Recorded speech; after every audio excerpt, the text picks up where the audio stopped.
وَإِذِ اسْتَسْقَىٰ مُوسَىٰ لِقَوْمِهِ فَقُلْنَا اضْرِب بِّعَصَاكَ الْحَجَرَ فَانْفَجَرَتْ مِنْهُ اثْنَتَا عَشْرَةَ عَيْنًا قَدْ عَلِمَ كُلُّ أُنَاسٍ مَّشْرَبَهُمْ كُلُوا وَاشْرَبُوا مِن رِّزْقِ اللَّهِ وَلَا تَعْثَوْا فِي الْأَرْضِ مُفْسِدِينَ۔ اور جب موسیٰ نے اپنی قوم کے لیے اللہ سے پانی مانگا، یہ صحرائے سینا کی بات ہے، تو ہم نے کہا اپنا عصا پتھر پر مارو، الحجر خاص پتھر، موسیٰ علیہ السلام جس کو پہلے سے ہی جانتے تھے کہ کون سا پتھر۔ فانفجرت منہ اثنتا عشرۃ عینا، تو اس میں سے 12 چشمے پھوٹ نکلے۔ 12 کیوں؟ کیونکہ یہ 12 قبیلوں میں بٹے ہوئے تھے۔ تحقیق تمام لوگوں نے اپنا اپنا گھاٹ معلوم کر لیا کہ آپس میں لڑائی جھگڑا نہ ہو، کیونکہ پانی پہ بھی بہت لڑائیاں ہوتی ہیں۔ ہم نے حکم دیا کہ اللہ کے رزق میں سے کھاؤ اور پیو، اور زمین میں مفسد بن کے نہ پھرو، یعنی نافرمانیاں نہ کرو اللہ کی۔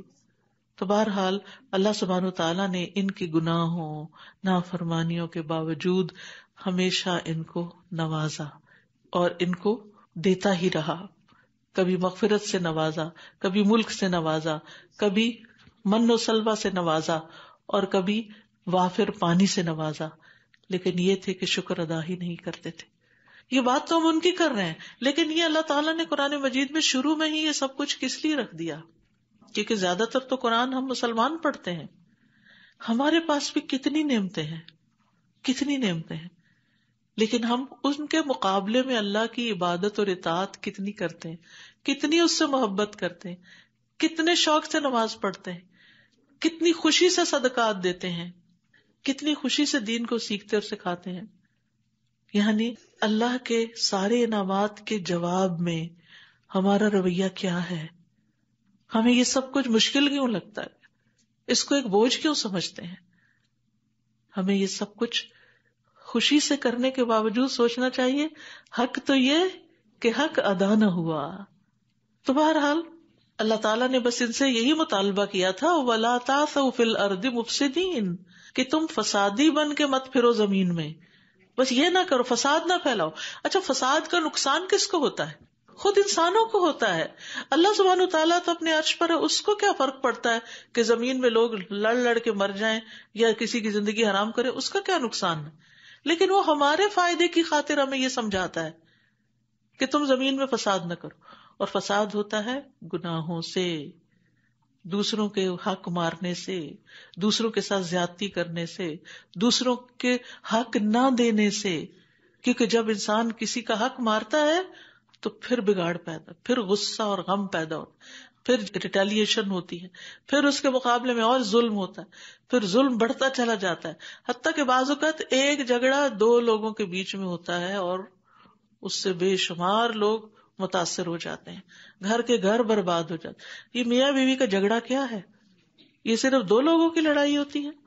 شروع کہاں سے ہوتا ہے؟ جب ایک دوسرے کا حق نہیں دیتا، یا ایک دوسرے پر ظلم کرتا ہے، یا جو اللہ نے اس پہ فریضہ عائد کیا، جو مرد پہ ذمہ داریاں عائد کی ہیں، جب وہ ادا نہیں کرتا، وہ مرد بن کے نہیں دکھاتا، وہ نان نفقہ نہیں دیتا، وہ کیئر نہیں کرتا، وہ خیال نہیں رکھتا، وہ ذمہ داریاں پوری نہیں کرتا، تو بیوی فرسٹریشن کا شکار ہوتی۔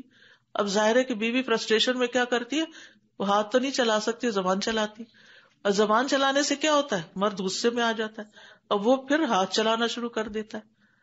اب جب عورت کے اوپر پھر ظلم ہوتا ہے، پھر یہ اس کا بدلہ بچوں سے لیتی، وہ بچے بےچارے بے وجہ میں پٹتے ہیں، اور پھر وہ نفسیاتی امراض کا شکار ہوتے ہیں، ان کے اندر خوف بیٹھ جاتا ہے، وہ بڑے ہو کر شادی کرنے کو تیار نہیں ہے، وہ گھر بسانے کو تیار نہیں ہے، وہ اندر سے گھٹ گھٹ کے مرتے ہیں، ان کی زندگی کی ہم وقت سے پہلے خوشیاں چھین کے رکھ لیتے ہیں روز کی چک چک سے۔ اسی طرح اگر کوئی بیوی شوہر کا حق ادا نہیں کرتی، اور خاص طور پر اس کا خاص حق جو ہے وہ ادا نہیں کرتی، پھر شوہر فرسٹریشن کا شکار ہوتا ہے، پھر وہ بدلے میں اپنا نان نفقہ بند کرتا ہے، پھر اس کی کمپلینٹس کہیں جاتی ہیں۔ تو ایک بندہ جب اپنا کوئی ایک فرض پورا نہیں کرتا نا، تو اس کے نتیجے میں بہت دور تک اثرات جاتے ہیں، اور انسان لاشیں بن کے پھر جی رہے ہوتے ہیں، وہ زندگی کے دن کاٹ رہے ہوتے ہیں، اور اس ظلم کو کوئی دور نہیں کر سکتا۔ ظاہر ہے کہ جو سڑک پر ظلم ہوگا، کوئی اشارہ توڑے گا، کوئی کسی کو ٹکر مارے گا، تو اس کو تو گورنمنٹ آ کے پکڑ لے گی۔ تو جو ابیوز گھر میں ہو رہا ہوتا ہے، اور جو ایموشنلی ٹارچر گھروں میں ایک دوسرے کو کیا جا رہا ہوتا ہے، اس کو کون سا قانون آ کے پکڑے گا؟ وہ پکڑتا بھی ہے تو حالات پہلے سے بھی زیادہ خراب ہو جاتے ہیں. تو اس کا حل اللہ کا خوف ہے، اللہ کا ڈر، تقویٰ ہے اور اللہ کی اطاعت ہے، اللہ کی فرما برداری ہے کہ ہر کوئی اپنے اپنے فرائض ادا کرے اور اس کا انتظار نہ کرے کہ مجھے حق ملے گا تو دوں گی. اس کا انتظار نہ کریں، مقابلے پہ نہ آئے. آپ اپنا فرض پورا کریں کیونکہ آپ نے کس کے لیے پورا کرنا ہے؟ اپنے رب کے لیے. آپ نے اپنے رب کو اپنے فرض کا جواب دینا ہے، دوسرے کا نہیں. کیونکہ ہم اکثر یہی حجت بنا لیتے کیوں کہ وہ یہ نہیں کر رہا اس لیے میں یہ نہیں کر رہی. یہ جواز نہیں ہے. آپ اپنے رب کی خاطر صبر کریں. وَلِرَبِّكَ فَاصْبِرْ. اور پھر آپ دیکھیں کہ حالات بھی بہتر ہوتے چلے جائیں گے، کیونکہ انسان احسان کے ساتھ بڑے سے بڑے دشمن کو رام کر لیتا ہے. وَإِذْ قُلْتُمْ يَا مُوسَىٰ لَن نَّصْبِرَ عَلَىٰ طَعَامٍ وَاحِدٍ فَادْعُ لَنَا رَبَّكَ يُخْرِجْ لَنَا مِمَّا تُنبِتُ الْأَرْضُ مِن بَقْلِهَا وَقِثَّائِهَا وَفُومِهَا وَعَدَسِهَا وَبَصَلِهَا قَالَ أَتَسْتَبْدِلُونَ الَّذِي هُوَ أَدْنَىٰ بِالَّذِي هُوَ خَيْرٌ اهبطوا مصرا فإن لكم ما سألتم وضربت عليهم الذلة والمسكنة وباءوا بغضب من الله ذلك بأنهم كانوا يكفرون بآيات الله ويقتلون النبيين بغير الحق ذلك بما عصوا وكانوا يعتدون. اور جب تم نے کہا اے موسیٰ ہم ایک ہی کھانے پر ہرگز صبر نہیں کر سکتے. ایک تو نہیں تھا کھانا، من بھی تھا، سلوا بھی تھا، پانی بھی تھا، لیکن اس میں تکرار تھی نا، روز وہی ہوتا تھا. اور ہو سکتا ہے ایک دن شہد ہوتا ہو، ایک دن مشروم ہوتے ہو، وہ جو مختلف معنی کیے گئے نا، تو ہو سکتا ہے اس میں ورائٹی بھی تھوڑی بہت ہو، لیکن بہت زیادہ ورائٹی نہیں تھی. تو اب کہتے ہیں کہ ہم تو تنگ آ گئے ہیں روز ایک ہی چیز کھا کھا کے. فَادْعُ لَنَا رَبَّكَ، تم دعا کرو اپنے رب سے. سٹائل دیکھیں کتنی بے رخی کا انداز ہے. ہم نہیں دعا کر رہے، تم کر دو ہمارے لیے اور اپنے رب سے کر دو. یہ نہیں کہا ربنا. ساری دعائیں کہاں سے شروع ہوتی ہیں؟ ربنا، اے ہمارے رب، ربی، اے میرے رب، تو نے مجھے پیدا کیا، تو مجھے پالتا ہے، تو ہی میری ضروریات پوری کرے گا، تو ہی میری بیماریوں کو دور کرے گا. اس طرح پکارنا چاہیے، نہ کہ کسی کو کہہ دینا چاہیے اچھا آپ میرے لیے دعا کر دیں اپنے رب سے. کس قدر بے وفائی کا انداز ہے اور اجنبیت کا انداز ہے کہ ہمارا تو اس سے کوئی تعلق نہیں، تم بڑے نیک ہو، تمہارا ہی رب ہے، تم ہی ذرا دعا کر دو ہمارے لیے کہ ہماری یہ مشکل آسان ہو جائے. یہ رویہ اختیار کرنا جو ہے یہ بڑی زیادتی کی بات ہے. جب کوئی مشکل آئے سب سے پہلے خود پکارے اور خوب خوب پکارے، سجدوں میں پکارے، تہجد کے لیے اٹھے، صدقہ خیرات کریں، لوگوں کی خدمت اور مدد کریں، دوسرے مظلوموں کی مدد کریں. دیکھیں آپ کے مسئلے حل ہوتے ہیں کہ نہیں. ہوتا ہی ہے کہ جب ہماری زندگی میں کوئی مسئلہ آتا ہے نا تو ہم سیلف پیٹی کا شکار ہو جاتے ہیں، ہمیں ساری دنیا بھول جاتی ہے، ہم صرف اپنا رونا رونے لگتے ہیں. جہاں بیٹھتے ہیں اپنا ہی رونا روئے جاتے ہیں، میرے ساتھ یہ ہو گیا، میرے ساتھ یہ سیلف سینٹرڈ ہو جاتے ہیں. نتیجہ کیا ہوتا ہے کہ ہر کوئی بیزار ہونے لگتا ہے اور پھر کسی کے بھی دل سے آپ کے لیے دعا نہیں ہوتی. نہیں، ٹھیک ہے کسی کے سامنے بیان بھی کرنا چاہیے تاکہ کوئی آپ کو سولوشن بتائے، کوئی آپ کو حل بتائے، لیکن جب کوئی مشکل آئے، مصیبت آئے اور زیادہ نیکی میں بڑھ جائے، کیونکہ ہو سکتا ہے یہ مشکل آئی اس لیے ہو کہ اللہ تعالیٰ آپ کو اپنا بنانا چاہتا ہو کہ دیکھ لو دنیا کے رنگ، دنیا میں کوئی اپنا نہیں ہے، دنیا مطلب دیو یار. یہ سب اپنے فائدے کا کریں گے، تمہارا تھوڑی کریں گے. تو اس لیے اپنے رب کے سامنے رو، اپنے رب کے سامنے سجدوں میں پکارے، خوب پکارے. اور پھر ہاں کسی سمجھدار سے کوئی مشورہ کرنا ہو تو کر لے، ہر ایک کے سامنے رونا نہ روئے. اس سے انسان کی عزت اور آبرو چلی جاتی ہے، انسان کا روب ختم ہو جاتا ہے. وہ مائیں انتہائی بڑی غلطی کرتی ہیں جو میاں سے لڑ کے شکایتیں بچوں کے سامنے کرتی ہیں، تمہارے باپ نے یہ کر دیا، تمہارے باپ نے یہ کر دیا. اور بچے معصوم، ان کو تو باپ بھی چاہیے، ان کو ماں بھی چاہیے. جب وہ دیکھتے ہیں کہ ماں باپ کی عزت نہیں کرتی تو وہ باپ کی بھی نہیں کرتے اور پھر جواباً ماں کی بھی نہیں کرتے. تو بات یہ ہے کہ ان معاملات میں سمجھداری. دنیا امتحان کے لیے ہے، یہاں کوئی امتحان سے خالی نہیں. ہاں کسی کا امتحان کم ہے اور کسی کا امتحان زیادہ، اور زیادہ پتہ کس کا ہوتا ہے؟ جس سے اللہ زیادہ محبت کرتا ہے. پیغمبروں کا امتحان بہت بڑا تھا کیونکہ اللہ سبحانہ وتعالیٰ ان سے زیادہ محبت کرتے ہیں. تو اس لیے بہت ضروری ہے کہ ہم ایسے مواقع پر اپنے رب کو پکاریں. فَادْعُ لَنَا رَبَّكَ نہیں کہیں، یخرج لنا مما تنبت الارض، زمین سے جو کچھ نکلتا ہے نا وہ ہمیں چاہیے کیا ترکاری، سبزی، ککڑی، ککمبر، گندم، مسور، پیاز، دال، اور یہ چیزیں چاہیے ہمیں. چٹپٹے مسالے چاہیے، چٹپٹے کھانے چاہیے، من و سلوا والا پاکیزہ کھانا نہیں چاہیے. اس نے کہا کیا بھلا بہتر چیز چھوڑ کر اس کے بدلے کمتر چیز لینا چاہتے؟ وہ آسمانی غذا تھی اور یہ زمین سے چاہتے ہیں. وہ اعلیٰ تھی، یہ ادنا ہے. تم اعلیٰ چھوڑ کر ادنا کی طرف جاتے ہو. یعنی تمہیں سمجھ نہیں آتی کہ تمہیں کوئی ایفرٹ نہیں لگانی پڑتی. اب یہ کہ ظاہر یہ چیزیں چاہیے تو پھر زمین سے اگانے کے لیے تو محنت کرنی پڑے گی، فارمنگ کرنی پڑے گی. اچھا تو کسی شہر میں اتر جاؤ. اہبطوا مصرن، مصرن کا مطلب کوئی شہر، خاص مصر وہ ایجپٹ نہیں. ٹھیک ہے کہیں چلے جاؤ، اور بے شک جو تم نے مانگا وہاں تمہارے لیے موجود ہے. یعنی جگہ جگہ یہ چیزیں اگتی ہیں، اور یہ چیزیں جو ہیں اکثر ہر علاقے میں کہیں نہ کہیں پیدا ہوتی ہیں.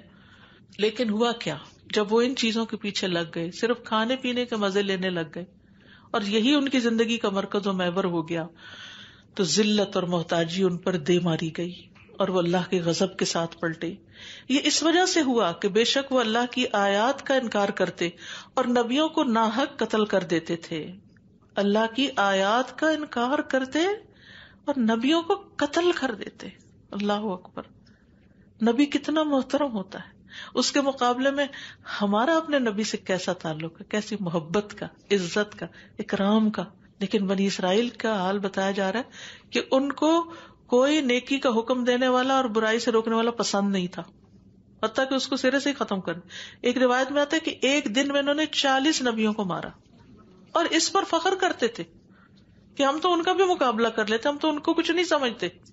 آج بھی ایسے لوگ ہوتے ہیں کہ اگر کوئی کسی دین والے کی عزت کر رہا ہے تو کہتے تم کیا اس کے پیچھے لگے ہوئے ہو اور شخصیت پرستی کر رہے ہو، ہم تو ایسے لوگوں کو کچھ نہیں سمجھتے. بلکہ الٹا آپ دیکھیں کہ دین والوں کا کیسا کیسا مذاق اڑایا جاتا ہے، داڑھی کا مذاق، حجاب کا مذاق، قرآن کے احکامات کا مذاق. 4 شادیوں کا ذکر ہے تو اسی کو لے کے ہنسنا مذاق کرنا شروع کر دیتے ہیں، اور اسی طرح بہت ساری چیزیں. تو یہ کسی مسلمان کا طریقہ نہیں ہو سکتا. تو نتیجہ یہ ہوا کہ پھر وہ اللہ کے غضب کے ساتھ پلٹے. یہ اس وجہ سے ہوا کہ بے شک وہ اللہ کی آیات کا انکار کرتے اور نبیوں کو ناحق قتل کرتے تھے. یہ اس وجہ سے تھا کہ وہ نافرمانی کرتے اور حد سے بڑھ جاتے. ایک تو تن چھوٹی موٹی نافرمانیاں، غلطی ہوگی، گناہ ہو گیا، توبہ کی، ڈر گئے دل میں، اور ایک یہ کہ پھر اس کے بعد اس کے اوپر فخر شروع کر دیا اور مجلسوں میں بیٹھ کے اس پر خوب انجوائے کیا کہ میں نے فلاں اور فلاں غلط کام کیا ہے. تو بہرحال یہ بنی اسرائیل کی ناشکری کا ذکر ہے یہاں پر، اور پھر ان کا طرح طرح کے کھانے طلب کرنے کا ذکر ہے. اور آپ صلی اللہ علیہ وسلم نے اپنی امت کو بھی ڈرایا.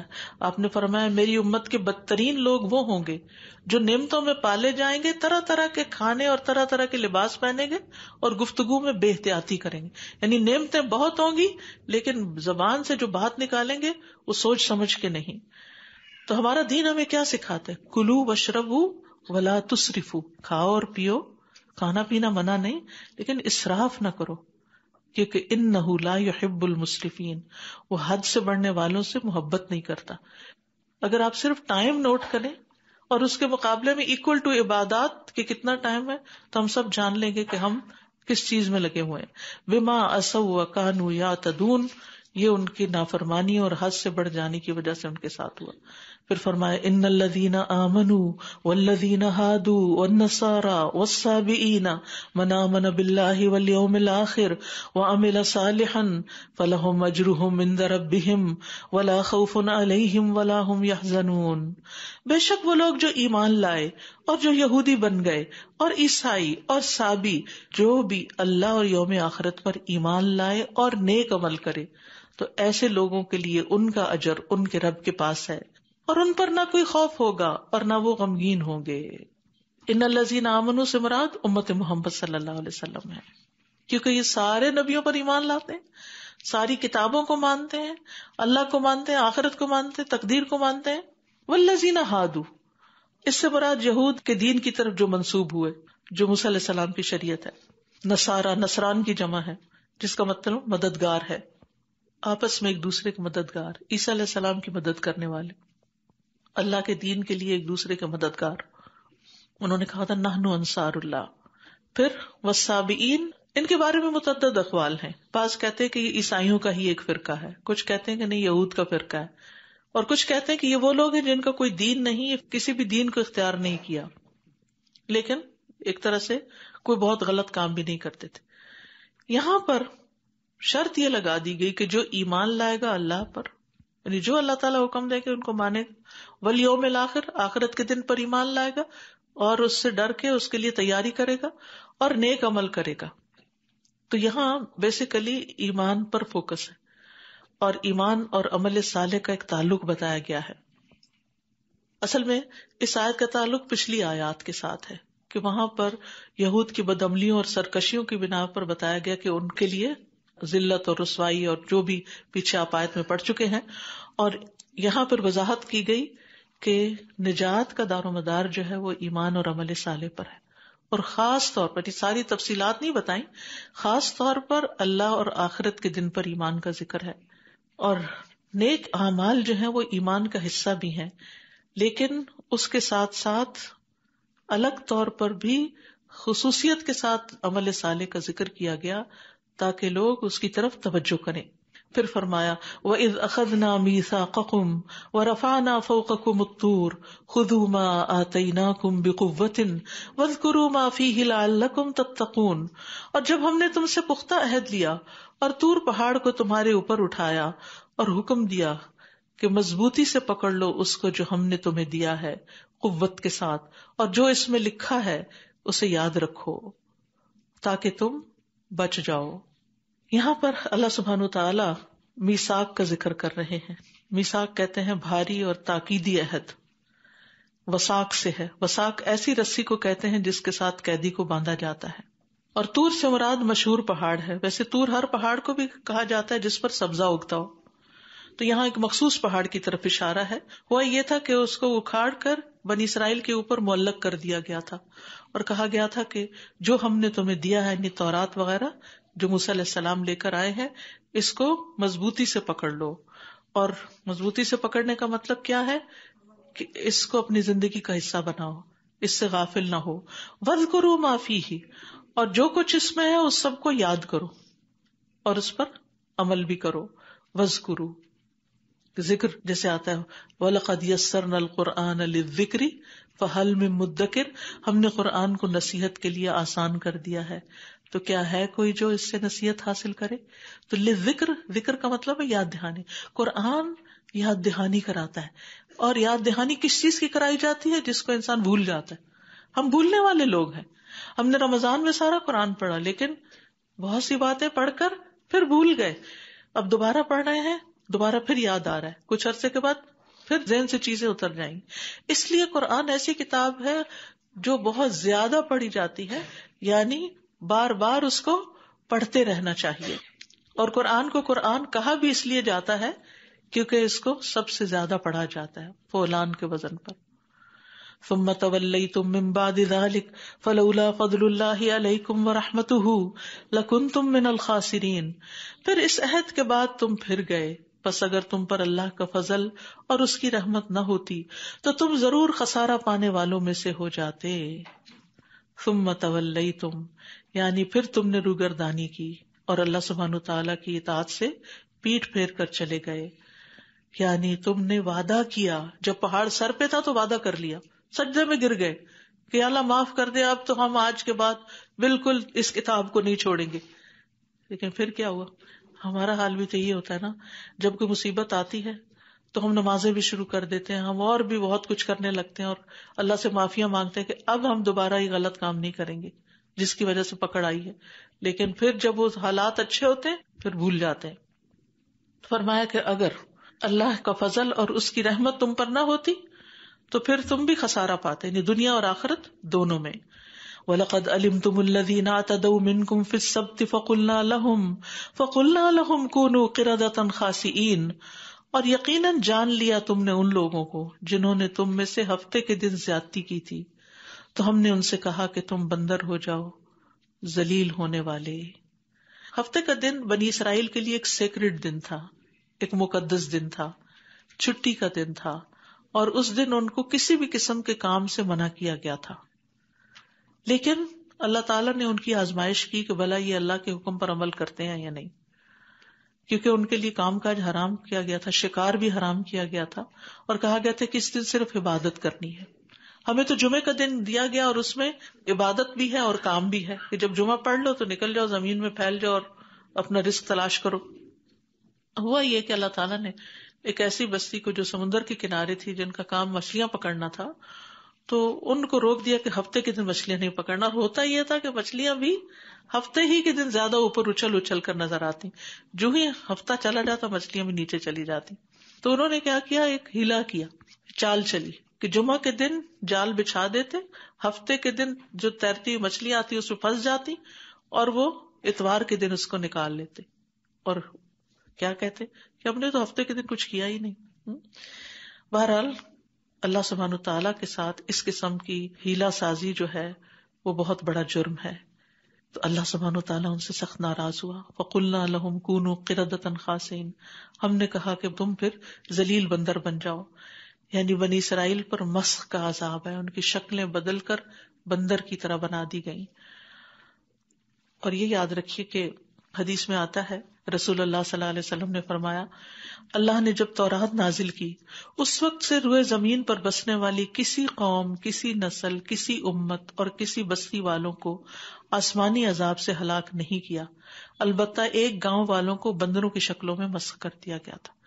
یعنی پہلے تو پوری امتیں تباہ ہو جاتی تھی نا، لیکن پھر جب موسیٰ علیہ السلام آئے اس کے بعد یہ نہیں ہوا سوائے ان لوگوں کے جو ان کے ساتھ ہوا. وَلَقَدْ آتَيْنَا مُوسَى الْكِتَابَ مِن بَعْدِ مَا أَهْلَكْنَا الْقُرُونَ الْأُولَى، کہ ہم نے موسیٰ علیہ السلام کو کتاب دی اس کے بعد جو ہم نے پچھلی بستیوں کو تباہ کر دیا تھا. تو اب اس کے بعد بنی اسرائیل تو پوری تباہ نہیں ہوئی، لیکن ایک حصے کو اس کے بندر بنا دیا گیا. لیکن یہ یاد رکھیے کہ وہ جو بندر بنے تھے وہ کچھ عرصے کے بعد، کہتے ہیں 3 دن کے بعد، باقی اللہ ہی بہتر جانتا ہے، وہ سارے فوت ہو گئے تھے، ان کی نسل باقی نہیں رہی تھی. کیونکہ لوگوں کے ذہن میں یہ خیال آتا ہے شاید یہ جو بندر کر رہے ہیں یہ ان کی اولاد ہے. ایسا نہیں، جن کو اللہ نے سزا دی پھر ان کو اولاد کہاں سے دینی تھی. تو بنیادی طور پر یہاں ہیلا سازی سے منع کیا گیا کہ دین میں ہیلے نہیں کرنے چاہیے، کہ دھوکہ بازی نہیں کرنی چاہیے، اور ہیلا کرنا جو ہے وہ حرام ہے. اور حرام چیزوں کے لیے ہیلا کر کے ان کو حلال کر لینا جو ہے یہ ظلم اور زیادتی ہے. جیسے بنی اسرائیل نے کیا کیا کہ ان پر چربی حرام کی گئی تو انہوں نے اسے بیچ کے اس کے پیسے کھا لیے. یعنی ہم کھاتے نہیں، ہم بیچ دیتے ہیں. ہیلا یہ ہوتا ہے کہ مختلف چال بازیاں کر کے حرام چیز کو اپنے لیے حلال کر لینا. رسول اللہ صلی اللہ علیہ وسلم نے فرمایا مکر اور دھوکہ آگ میں ہے.